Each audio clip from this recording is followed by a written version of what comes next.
수험생 여러분 안녕하십니까? 부동산 공시법의 송룡입니다. 자, 제5장 우리 지난주까지는 이제 소유권하고 그죠? 소유권 보존 등기와 소유권 이전 등기와 관련된 내용들을 정리해 드렸고요. 이번 주는 이제 이론의 이제 마지막 강의예요. 마지막 주로서 용의물권, 임차권, 그다음에 다음 시간에는 담보물권, 마지막 시간에는 구분 건물과 관련된 내용들을 정리하면서 이론 강의를 마무리 짓도록 하겠습니다. 자, 용의물권, 임차권의 경우에는요, 보통 한 문제 정도, 그러니까 지상권이라든지 지역권, 전세권에서 적게는 한 문제, 많게는 한 두 문항 정도가 이제 출제가 되고요. 담보물권에서도 역시 마찬가지로 한 문항이 이제 출제가 돼요. 역시 34회 때도 소유권 이외의 권리에 관한 등기 절차에서도 시험에 이제 출제가 됐었죠. 먼저 지상권부터 하나씩 보게 되면 이 지상권이라고 하는 것은 이 B가 타인, A가 되겠죠. 타인의 토지 위에다가 어떤 공작물이라든지 건물이라든지 수목을 소유하기 위해서 타인 토지를 사용하고 수익하는 용의물권을 무엇이라고 하냐면 우리는 지상권이다라고 얘기를 하고요. 이때 우리는 이 A를 무엇이라고 칭할 수 있어요? 지상권 설정자다라고 할 수 있고 B를 지상권자라고 하는 거죠. 등기할 때는 당연히 지상권 설정자가 의무자가 되고 지상권자가 권리자가 돼서 공동으로 등기를 하는데요. 이 지상권의 특징은 부동산 전부에 가능하고요. 일부에도 할 수가 있죠. 자, 일부의 지상권을 설정할 때는 무엇을 첨부해라? 도면을 첨부 정보로 제공을 해서 그 범위를 표시를 하는데 여기 지금 무엇이라고 써 있냐면 일필지 일부의 지상권을 설정하기 위해서 분필할 필요가 있다 없다? 없다. 왜? 토지 일부의 지상권을 설정할 때 여기서 부동산이라고 표현했지만 정확하게는 토지의 일부, 토지의 전부, 지상권은 토지에만 적용되는 거니까 토지 일부의 지상권을 설정할 때는 도면을 첨부 정보로 제공을 해야 되는 거고요. 그럼 도면에다가 그 범위를 표시를 하게 됩니다. 자, 도면은 몇 년간 보존하도록 돼 있어요? 영구 보존 장부다. 따라서 일필지 일부의 지상권을 설정할 때는 도면에다가 그 범위를 표시를 하면 되기 때문에 분필할 필요가 없는 거죠. 있다라고 시험에 한번 나왔었고요. 지상권, 용의물권의 특징은 범위가 명확해야 돼요. 범위가 명확해야 되기 때문에 지분에는 지상권을 설정할 수가 없고요. 용의물권의 특징 중에 하나가 배타성을 가지고 있죠. 따라서 이중의 지상권 허용되지 않습니다. 중요한 건 이 부분이죠. 농지의 전세권은 설정할 수 없지만 농지의 지상권은 가능합니다. 다만 지상권의 목적이 공작물이냐 건물이냐 수목이냐 이렇게 결정이 되는 거죠. 따라서 농작물을 소유하기 위한 경우에는 할 수가 없습니다. 체크해서 보시고요. 지상권 설정자가 의무자가 되고 지상권자가 권리자가 돼서 공동으로 지상권 등기를 신청을 하게 되죠. 이때 의무자는 얘는 소유자이면서 의무자인가요? 그렇죠. 토지 소유자잖아. 소유자이면서 의무자이기 때문에 인감증명 제출하고요. 또한 이 A는 과거에 누군가로부터 소유권을 취득했을 당시에 등기관으로부터 받은 등기필 정보가 있겠죠. 그거 등기소에 제공해야 됩니다. 자, 그럼 문제. 지상권자는 등기할 때 무엇을 제출하면 될까요? 지상권자는 지상권이라고 하는 권리를 취득하죠. 지상권이라고 하는 권리를 취득하기 때문에 지상권자는 권리를 취득하는 거기 때문에 주소를 증명하는 정보만, 주소 증명 정보를 등기소에 제공을 하게 됩니다. 이때 이제 B는 지상권을 취득을 하게 되면 지상권은 양도 가능한가요? 양도 가능하죠. 지상권 이전 등기를 할 수 있는데 소유권 이전이 아니잖아요. 소유권 이외의 권리를 이전할 때는 부기등기 형식으로 이루어지고요. 그죠?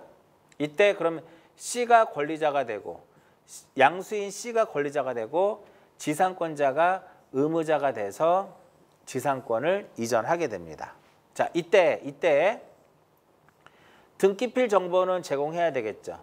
왜 지상권을 취득을 하고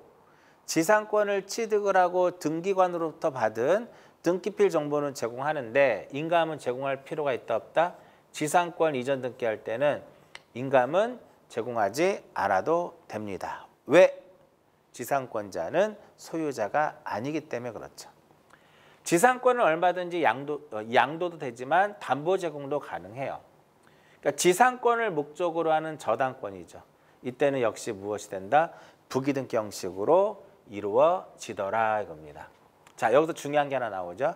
전세권의 경우에는 전세권의 양도라든지 담보 제공의 금지의 특약을 설정할 수 있지만 지상권의 경우에는 지상권 양도라든지 담보 제공의 특약은 허용되지 않습니다. 지금 이것은 이러한 것을 신청하게 되면 29조 제 몇 호에 의해서 29조 제2호에 의해서 등기관은 이를 각하를 하게 되어 있죠.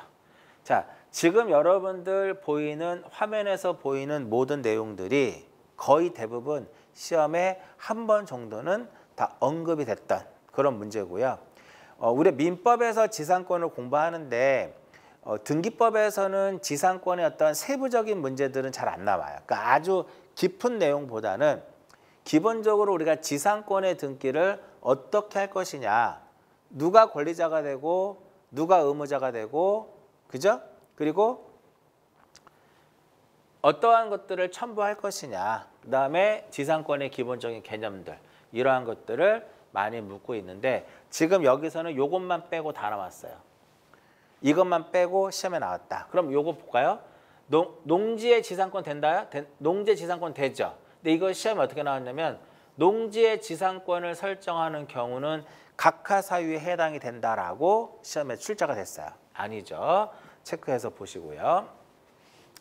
자, 이러한 지상권 등기할 때는 지상권 설정자가 의무자, 지상권자가 권리자가 돼서 등기소에 가서 등기를 하게 됩니다. 그럼 들어가서 뭐를 써야 돼요? 신청서를 작성을 해야 되겠죠.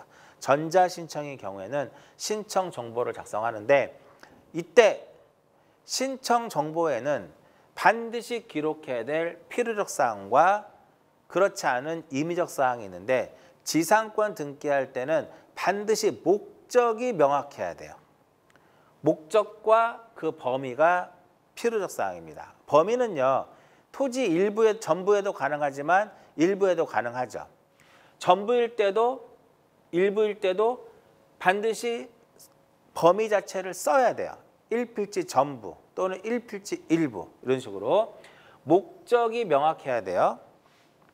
자, 지상권을 일필지 일부에 설정할 때는 제가 좀 전에 말씀드린 것처럼 도면을 첨부 정보로 제공을 해야 됩니다.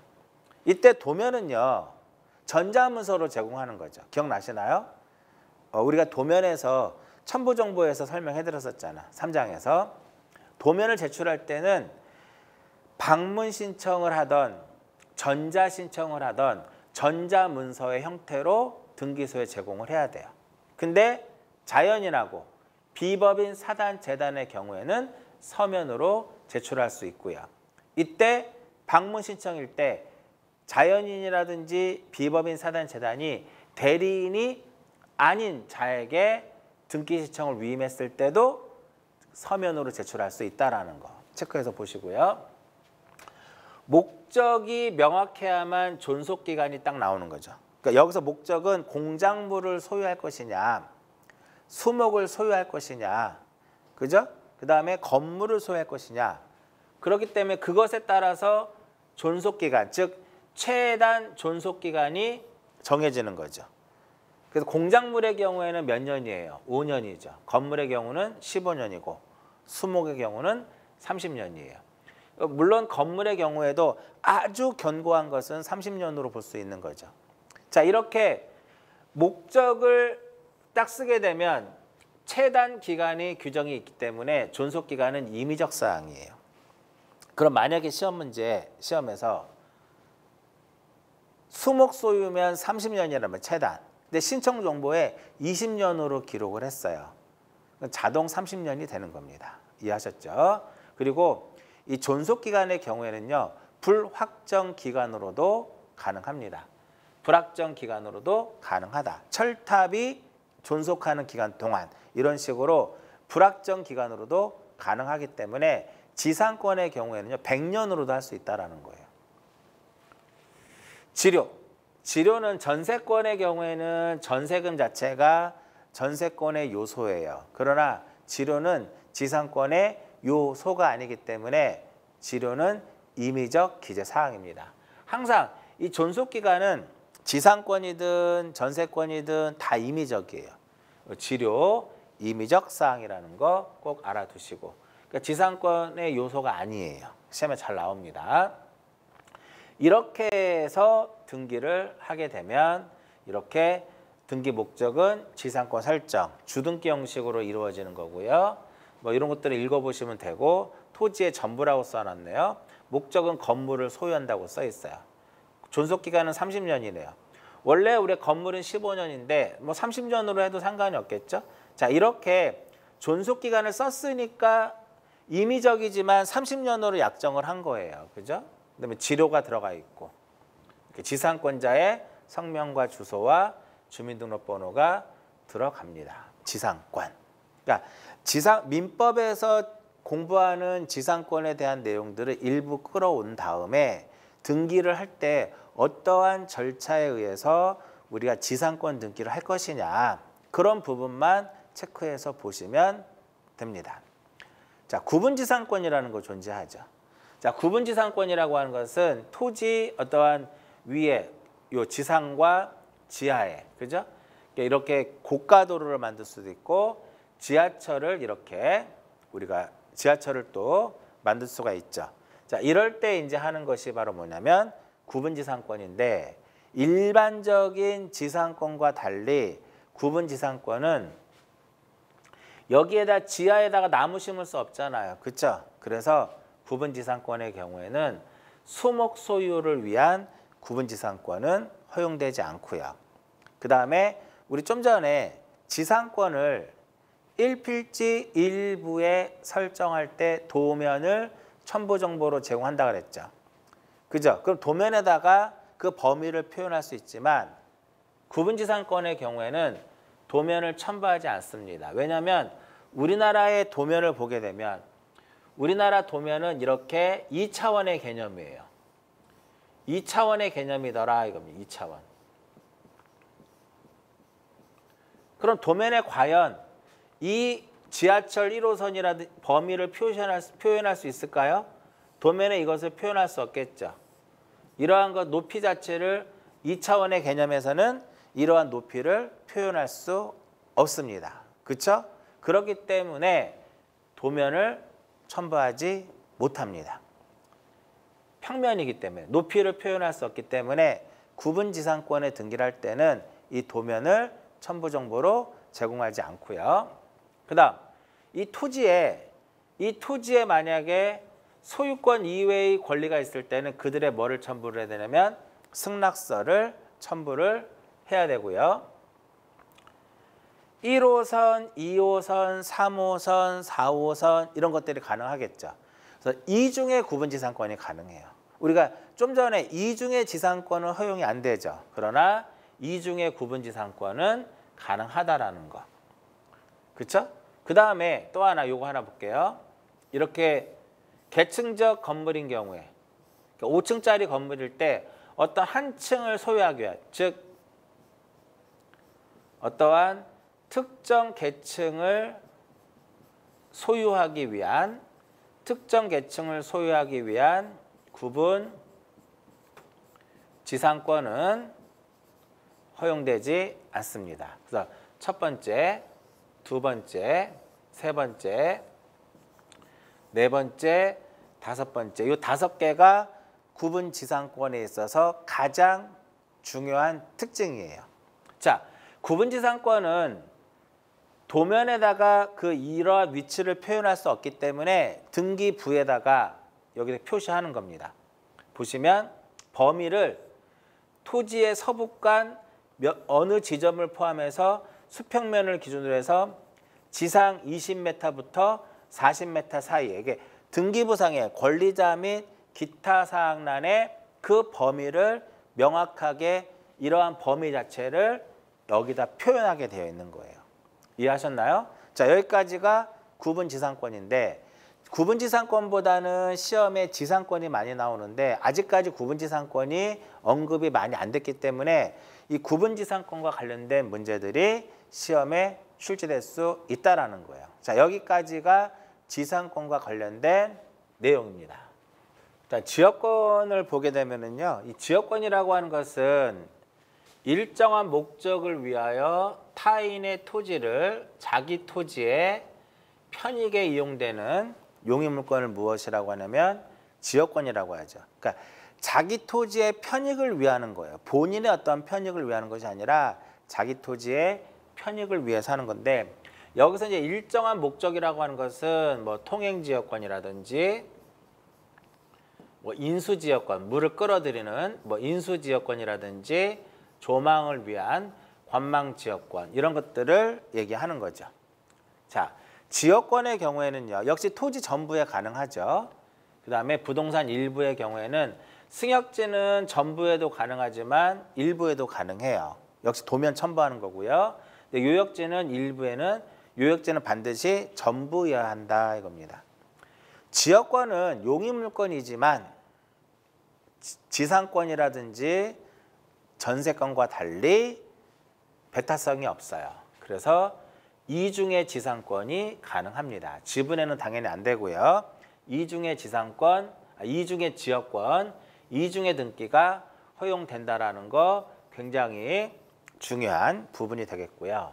이때 승역지라고 하는 것은 편익을 제공하는 토지를 승역지라 하고, 그죠? 이때 승역지 토지 소유자를 A라고 간주하고요. 편익을 제공받는 토지를 무엇이라고 한다? 요역지다라고 얘기를 하는데, 그죠? 그러면 기본적으로 등기할 때는 승역지 토지 소유자를 의무자로 하고 요역지의 토지 소유자를 권리자로 해서 등기를 하게 됩니다. 그러면 지상권하고 똑같아요. 얘는 소유자이면서 의무자죠. 그러니까 일단 의무자니까 등기필 정보 제공해야 될 것이고 소유자이면서 의무자이기 때문에 역시 인감도 첨부 정보로 제공을 해야 되고요. 이 요역지 소유자는 지역권을 취득하기 때문에 지상권하고 동일하게 주소를 증명하는 정보를 등기소에 제공을 하게 됩니다. 그러면 얘는 의무자는 주소 증명 정보 제공하나요? 하지 않죠. 유일하게 의무자가 주소 증명 정보를 제공하는 경우는 딱 하나밖에 없다. 어떤 경우예요? 소유권 이전 등기할 때. 소유권 이전 등기할 때는 매수인의 주소 증명 정보뿐만 아니라 의무자인 매도인의 주소 증명 정보를 제공을 해야 돼요. 그렇기 때문에 우리가 어떤 등기를 등기 명의인의 표시의 변경 등기를 직권으로 할 수 있는 그런 것이 만들어지는 거죠. 자, 이때 신청 정보에는 지역권의 경우에는 마찬가지로 지상권과 동일하게 목적과 그 범위를 써줘야 돼요.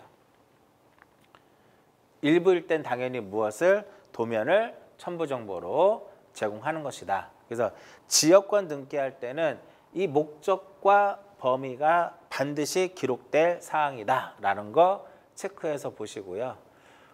요역지의 표시, 요역지의 표시를 해줘야 돼요. 요역지의 표시를 해주는데 요역지에는 소재하고 지번만 딱 쓰면 돼요. 소재와 무엇만, 소재와 지법만 쓰게 됩니다. 뭐는 쓰지 않아요?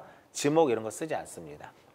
그 다음에 이제 특약사항 들어가고요. 이렇게 해서 뭐 다양한 특약사항인데 그런 거 다 보지 마시고 지역권에 등기할 때는 목적과 범위와 요역지의 표시 이 세 개가 바로 무엇이냐면 신청 정보를 작성할 때 반드시 기록해야 될 사항이더라 이겁니다.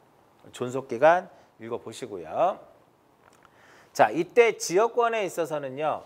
토지 소유자 이외, 즉 지상권자라든지 전세권자라든지 임차권자도 지역권을 설정해 줄 수 있습니다. 즉 이러한 지상권자, 전세권자, 임차권자도 지역권 등기에 있어서 권리자가 될 수도 있고 무엇이 될 수 있다? 의무자가 될 수 있더라 이겁니다. 이때 이들이 지상권자가, 전세권자가 지역권을 설정해 줄 때는 부기등기 형식으로 이루어집니다. 통상적인 이와 같은 형태로 이루어지면 승역지 토지등기기록 을구에 지역권은 승역지 토지등기 기록의 을구의 주등기 형식으로 이루어집니다. 주등기 형식으로 이루어지는데 지상권자가, 전세권자가 지역권을 설정해 줄 때는 부기등기 형식으로 실행이 된다는 거죠. 시험에 자주 나옵니다. 시험에 자주 출제가 되고요. 이때 소유권이 A에 B에서 요역지 토지의 소유권이 A에서 C로 소유권이 이전이 되면 지역권도 함께 가는 거예요. 그 별도의 지역권 이전 등기를 할 필요 없다라는 지역권 이전이라는 건 없어요. 요역지 토지의 소유권이 이전이 되면 별도의 지역권은 별도의 등기 없어도 함께 넘어가는 거죠. 자, 이제 여기 보시면 한 개의 토지를 요역지로 하고, 그러니까 한 개의 토지를 요역지로 하고 여러 개의 어떠한 토지인데 여기 요역지 소유자가 A라고 가정하고 소유자가 다른 승역지가 있더라 이겁니다. 그럴 경우에는 소유자별로 등기를 하는 거예요. 그러니까 여러 개의 토지를 승역지로 할 경우 지역권의 설정 등기는 각각의 소유자별로 신청을 해야 된다. 둘이 가서 하고 둘이 가서 하고 둘이 가서 해야 된다 이겁니다. 이해하셨나요? 자, 지역권의 등기는 이 정도만 체크해서 보시면 되는데 시험에 나왔던 질문 요거 한번 시험에 나왔고요. 요거 한번 나왔고 반드시 기억을 하셔야 돼. 지역권의 어떠한 필요적 사항은 목적과 범위와 요역지의 표시. 이때 요역지는 소재와 지번까지만 씁니다. 지목 같은 거 쓰는 거야. 지목 면적 이런 것들을 쓰지 않아요. 자, 지역권의 등기는 승역지 토지등기 기록에 을구에 이렇게 주등기 형식으로 이루어집니다. 여기 도면 번호가 들어갔다는 소리는 무슨 의미일까요? 승역지 토지등기 기록에 을구에 기록하는데 도면 번호가 들어갔다라고 하는 것은 일부의 지역권이 설정이 된 거죠. 이해하셨나요? 승역지 토지등기록 을구에 지역권에 들어가는데 요건 바로 뭐냐면 요역지 지역권이라고 하는 거죠. 자, 지역권은요. 승역지 토지 등기록의 을구에다 하게 되면 요역지의 지역권의 등기는 등기관이 후속 조치로서 직권으로 하게 됩니다. 이때 당연히 여기는 승역지에는 요역지의 표시를 해놓은 것처럼 요역지에는 승역지의 표시를 해줘야 돼요. 목적, 범위 이렇게 들어갑니다.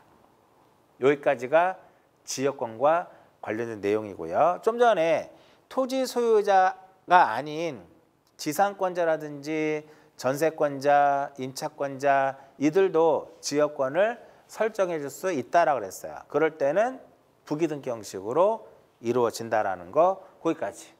자, 근데 전세권 봅니다. 자, 전세권은 A하고 B하고 설정 계약을 맺고 B는 A에게 전세금을 지급함으로써 성립되는 용익물권이 되겠죠. 그럼 이제 B는 적절한 목적에 따라서 사용, 수익하면 돼요. 이때 여기서 이제 A를 전세권 설정자, B를 전세권자라고 하게 되면은요.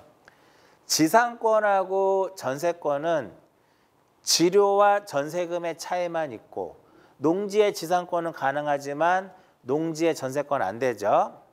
양도 되고 담보 제공도 돼요. 근데 지상권의 경우에는 양도, 담보 제공 금지 특약을 허용하지 않지만 전세권의 경우에는 양도라든지 담보 제공의 금지 특약을 할 수 있다. 부기등기로 할 수 있는 거죠. 그런 차이점이 몇 가지가 있습니다. 전세권은 부동산 전부에 가능하고 일부에도 가능하고요. 지분에는 할 수 없고요. 이중의 전세권 안 되고 농지의 전세권이 안 됩니다. 그러면 우리 지상권하고의 차이가 이 부분에서만 차이가 있는 거죠. 지상권은 가능하다. 근데 전세권은 안 된다.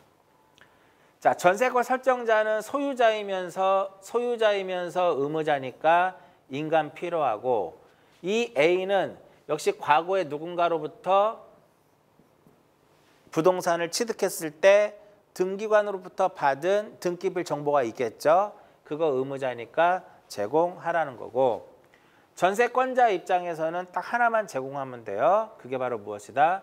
주소를 증명하는 정보를 제공하면 됩니다. 지상권하고 똑같아요. 개념이.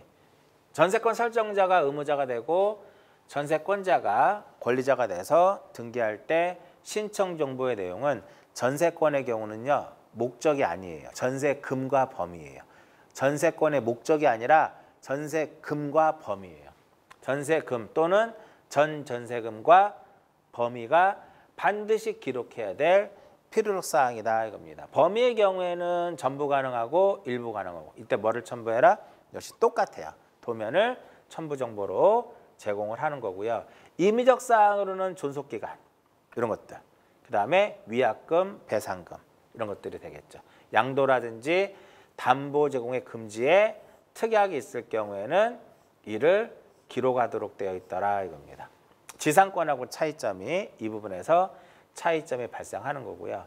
역시 전전세라든지 임대차 금지에 대한 특약이 있을 때는 이를 기록을 하게 되어 있고요. 전세권 이전 등기는 전세권자가 의무자가 되고 양수인이 권리자가 돼서 공동으로 한다. 이전 등기할 때는 전세권자가 의무자가 되죠. 등기필 정보는 전세권을 취득하고 등기관으로부터 받은 등기필 정보 제공하고요. 인감은 별도의 제공할 필요가 없죠. 왜? 소유자가 아니기 때문에. 똑같이 담보 제공도 가능해요. 부기등기 형식으로 이루어진다라는 거죠. 그래서 이쪽에서 봤을 때는 지상권하고의 차이점은 지상권은 여기 목적과 범위죠. 목적과 범위고 지료가 임의적 사항이에요. 그죠? 근데 전세권의 경우에는 전세금과 범위가 필요적 사항이라는 거죠. 지상권은 농지에 가능하지만 전세권은 농지에 안 된다는 차이. 이러한 것들이 지상권하고 전세권의 약간의 어떤 차이점들이 존재합니다. 자, 최근 들어서 가장 시험에 잘 나오는 거 전세권의 일부 이전인데 이때 이 원인 자체는 전세금 반환 채권의 일부 양도예요. 그러면 이 전세금 반환 채권은 이제 전세권자가 갖는 거죠. 그래서 등기 신청은 이 전세권 일부 이전 등기는 존속기간 만료 전에는 할 수 없어요. 그러니까 존속기간이 만료된 후에 가능합니다. 즉 존속기간이 만료됐는데 전세권 설정자가 전세금을 반환해주지 않은 거죠. 그죠? 그렇기 때문에 예외는 만료 전에도 가능해요. 만료 전에도 가능한데 만료 전에 하기 위해서는 전세권이 소멸했다라는 것을 증명해야 돼요. 전세권 일부 이전 등기는 실행은 무엇이 된다? 부기등기 형식으로 간다 이렇게 되는 거죠. 자, 이렇게 보게 되면 전세금이 2억이에요. 양도액이 얼마다? 1억이네요. 형식은 어떻게? 부기등기 형식으로 가고요. 등기 목적은 전세권의 일부 이전 이렇게 됩니다. 보시면 존속기간이 2022년 2월 9일이잖아요. 근데 지금 2월 20일 날 했으니까 만료 후에 이루어지는 거죠. 그 원인은 무엇이다? 전세금 반환 채권의 일부 양도 이렇게 됩니다. 이렇게. 자, 원칙은 만료 후에만 할 수 있다. 근데 시험에 어떻게 나와요? 만료 전에도 가능하다 이렇게 나오죠. 근데 만료 전에 하기 위해서는 소멸을 증명해야 돼요. 그러니까 이러한 전세권이 소멸이 됐다는 것을 증명하게 되면 만료 전에도 할 수 있죠. 존속기간이 만료되기 전에도 할 수 있지만 그렇지 않고서는 원칙은 만료된 이후에 가능하고 형식은 무엇이다? 부기등기 형식으로 이렇게 부기등기 형식으로 이루어집니다. 자, 전세권의 변경등기. 이 전세권의 변경등기는 결과적으로 이거랑 같은 거예요. 전세권의 변경등기는 권리의 무엇? 권리의 변경등기와 권리의 변경등기를 생각하면 되겠죠. 그죠? 그러면 이 전세권의 변경등기는 언제 하느냐? 어떤 경우에 전세권의 변경등기를 하느냐? 뭐 존속기간을 연장한다라든지 단축한다라든지 전세금의 증감 이럴 때 하면 되겠죠.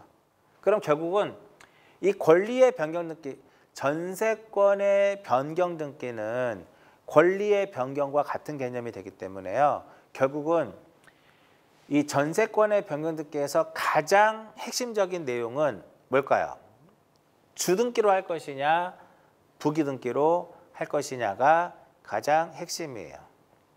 우리 권리의 변경등기 할 때 제가 다 설명을 해드렸듯이 이러한 존속기간을 연장한다라든지 단축한다라든지 전세금을 증액한다라든지 감액하는 과정에 이럴 때 하는 것인데 결국은 이해관계인이 없다면 부기등기 형식으로 이루어지고요. 복습의 개념이라고 생각하시면 돼요. 이해관계인이 존재하더라. 그랬을 때 이해관계인의 승낙서를 첨부하면 부기등기고 첨부하지 못하면 주등기 형식으로 가고요. 또 하나 여기서 이어서 가야 되겠죠? 변경 전에 등기 사항에 대해서는 부기등기로 했을 때는 말소 표시를 하고 주등기로 했을 때는 말소 표시를 하지 않는다라는 거. 여기까지 기억하셔야 돼요. 자, 전세권의 말소 등기. 요거 하기 전에 요거 한번 볼까요? 1번의 전세권 설정. 전세권자 A, 전세금 10억이다. 10억에서 전세금을 12억으로 증액한다고 가정해보자고요. 아무도 없죠. 이해관계인이 없죠. 그럴 때는 1-1에 1번의 전세권을 변경하는 거죠. 얼마로? 12억으로.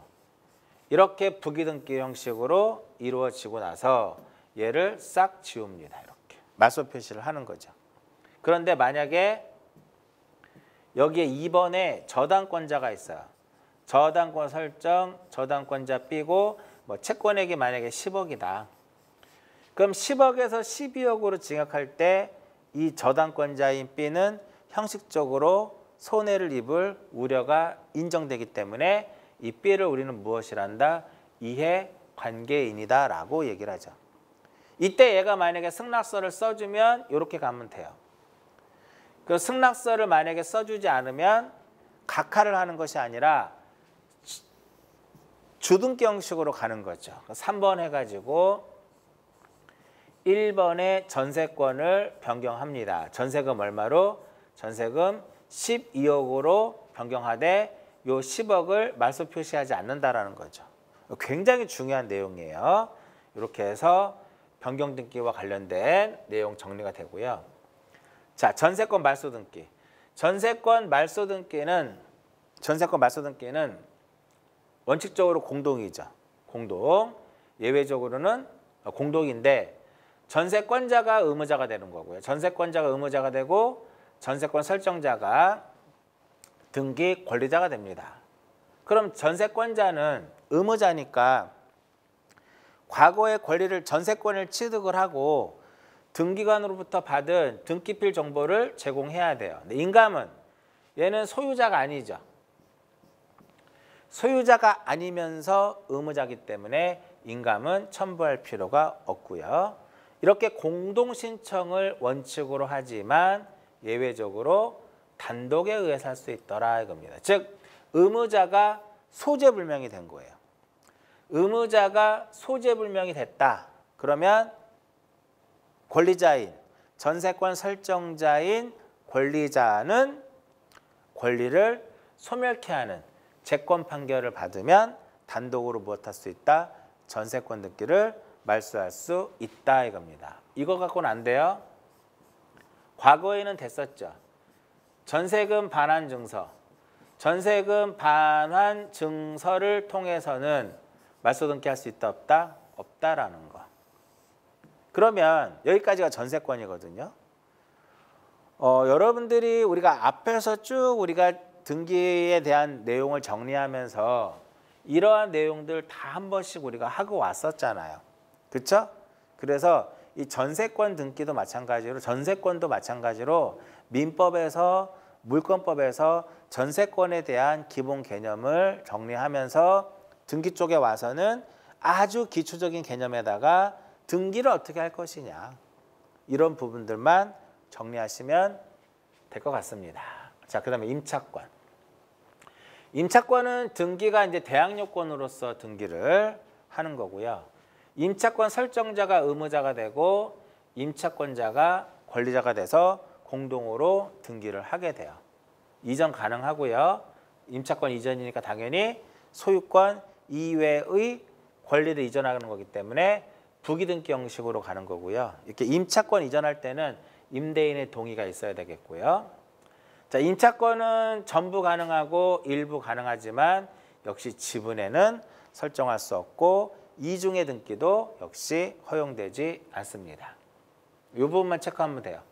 임차권 등기할 때 반드시 기록해야 될 필요적 사항은 차임과 범위예요. 역시 범위는 전부도 되고 일부도 된다 그랬죠. 도면 첨부하는 거 똑같아요. 나머지 임의적 사항입니다. 존속기간이라든지 차임의 지급 시기라든지 이런 것들, 양도라든지 임차물의 전대에 대해서는 임대인의 동의가 있을 때 역시 기록을 하도록 되어 있고요. 임차 보증금 이런 것들은 임의적이다. 그래서 핵심은 차임과 범위가 반드시 기록해야 될 필요적 사항이더라 이겁니다. 임차권에서 이제 가장 시험에 잘 나오는 것이 이겁니다. 임차권 등기 명령 제도에 의한 임차권의 등기. 역시 마찬가지로 임대차가 종료되고 나면 임대인은 임차인에게 보증금을 반환해야 되는 거죠. 근데 임대차가 종료가 된 후에도 임대인이 임차인에게 보증금을 반환하지 않은 경우예요. 그럼 임차인의 입장에서는 임대인의 주소가 아니에요. 주택의 소재지를 관할하는 법원에다가 임차권 등기 명령을 신청할 수 있는 거죠. 그러면 이제 법원에서 임차권 등기를 촉탁을 하게 돼요. 여기서 임차권 등기를 촉탁하는데 이때 효력은요. 대항력과 우선 변제권을 가집니다. 자, 여기서 하나 체크. 임차권 등기 명령 제도에 의한 임차권의 등기가 경료가 되면 그것을 기초로 하는, 그러니까 임차권의 등기를 기초로 하는 등기는 허용이 되지 않아요. 허용되지 않는다라는 거예요. 그렇기 때문에 임차권의 양도라든지 전대 이러한 것들이 허용이 안 되는 거죠. 그래서 시험에 자주 나오는 게 바로 뭐냐면 임차권 등기 명령 제도에 의한 임차권 등기가 경료됐을 때 그 임차권 등기를 기초로 하는 등기를 허용한다 이렇게 시험에 자주 나오죠. 그 다음에 효력 발생은 판결이 있을 때는 이제 신고를 한 때고요. 그 다음에 결정에 의해서 이루어지는 경우는 상당한 방법으로 임대인에게 고지한 때 효력이 발생을 한다. 이게 이제 임차권 등기 명령 제도에 의한 임차권 등기의 어떤 특징들, 보증금, 차임, 범위, 요거 시험에 한번 나온 적 있죠. 임대차 계약 일자, 주민등록 일자, 점유개시 일자, 확정 일자 이러한 것들이 임차권 등기 명령 제도에 의한 임차권의 등기를 하는 과정에서 반드시 기록 사항들이죠. 이러한 것들이 기록 사항이다. 한번 시험에 출제가 된 적이 있다라는 것. 자, 여기까지가 용익물권 임차권과 관련된 내용이에요. 생각보다 용의물권 쪽에서 시험에 나왔을 때 출제 난이도는 그렇게 높지 않고요. 지금까지 뭐 다양한 문제가 출제가 됐지만 보통 이제 한 회차다, 그러니까 1년에 한 번 정도, 한 문제 정도가 이제 출제가 되다 보니까 지금 34회까지 우리 왔었잖아요. 그래서 기출 문제를 쭉 보게 되면 한 20문제 안쪽으로밖에 없어요. 그중에 그러니까 지상권, 지역권, 전세권, 임차권 중에 가장 그래도 자주 언급되는 부분이 바로 전세권이에요. 왜냐하면 지상권하고 지역권 같은 경우는 나올 만한 문제가 많지 않아요. 그래서 전세권이 최근에도 언급이 되고 있는 거죠. 자, 이번 시간은 여기까지 해서 마무리 짓도록 하고요. 잠깐 쉬었다가 저당권 관련된 내용들 정리하도록 하겠습니다. 자, 이번 시간은 여기까지 하고 마무리 짓도록 하겠습니다.